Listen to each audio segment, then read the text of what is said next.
필수 의료를 살리기 위해서는 터무니없이 낮게 책정되어 있는 수가에 대한 인상과 밤낮 없이 일하는 의료진에 대한 보상과 보호입니다.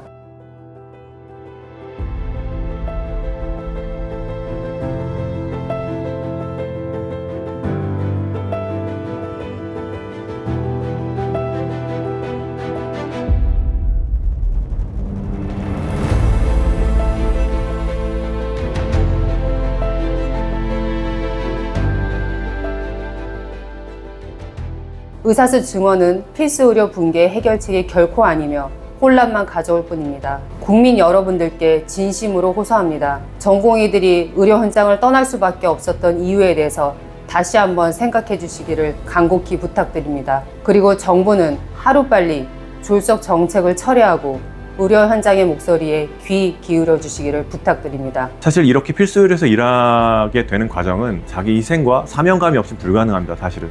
그런데 지금 최근에 벌어지는 이런 일들은 과연 내가 이렇게 사명감을 갖고 또는 이런 자기 희생을 가지고 이 일을 계속하는 게 과연 맞을까라는 아주 근본적인 의구심과 회한이 들게 만드는 사태들이 벌어지고 있고, 사실은 저희 필수 의료를 그나마 간신히 유지하고 있던 그런 아주 가느다란 끈 하나를 끊어버리는 상황까지 발생한 것 같습니다. 국가 정책적으로는 저희 필수 의료에는 거의 도움이 되지 않는 걸로 저는 생각을 합니다.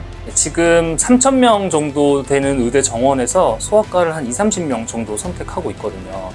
지금 정부가 하는 행동이나 아니면 국민들이 바라보는 의사에 대한 시선 같은 것들 생각하면 필수 의료를 지원하는 사람은 10명이 느는 게 아니라 아예 0으로 떨어질 수도 있다고 생각합니다.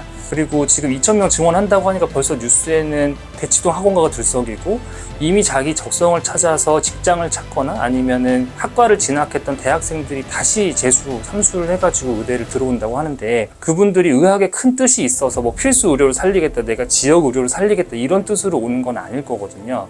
그렇게 해서 들어온 사람들이 이제 안정적인 수입이나 이런 것들을 찾아 떠날 것이고, 그렇게 된다면 지금 가장 문제가 되고 있는 필수 의료나 지역 의료를 살리는 것은커녕 다른 여러 가지 문제들, 특히나 의료비 상승 같은 것들을 초래할 거라고 생각합니다. 정원이 2,000명이 늘어나면은 필수 의료가 살아날까요?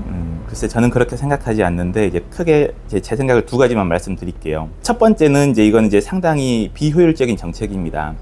다른 더 효율적인 정책이 있는데 2,000명을 꼭 고집하는 이유가 사실은 좀 의문이고요. 둘째로 이 2,000명을 늘리는 거는 필수 의료를 하는 사람들을 조금 더 힘들게 하는 것 같습니다. 저도 그렇고 제 친구들 보면은 사실 필수 의료 하는 사람들은 좀 자부심으로 사는데요. 나는 환자를 살린다. 나는 뭐 우리나라 의료를 책임지고 있다. 나는 후배들을 가르치는 게 좋다. 뭐 이런 자부심으로 사는데, 제가 하는 과가 어떻게 보면 낙수과 뭐 이렇게 되니까 저도 좀 견디기가 힘들고, 더구나 제 후배들은 이런 말을 듣고 평생을 살아야 되잖아요.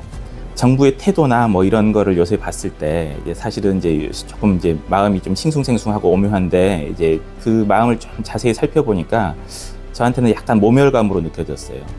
그래서 이 전공의들 입장에서는 더 하기 싫을 것 같고, 저도 뭐 20년, 25년 전으로 돌아가서 필수 의료를 할 거냐 이런 거를 다시 선택하라고 하면 안 할 것 같습니다. 의대 정원 2,000명, 이 흉부외과를 살릴 수 있을까?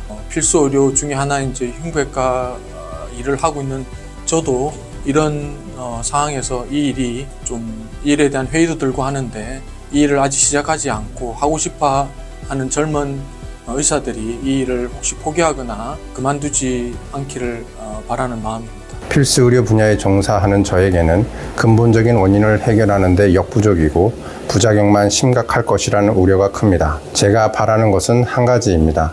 다른 걱정 없이 환자를 진료하는 데 최선을 다하고, 그런 저의 모습을 보고 한두 명이라도 이식외과를 전공하겠다는 후배들이 있다면 열심히 가르치고 싶습니다.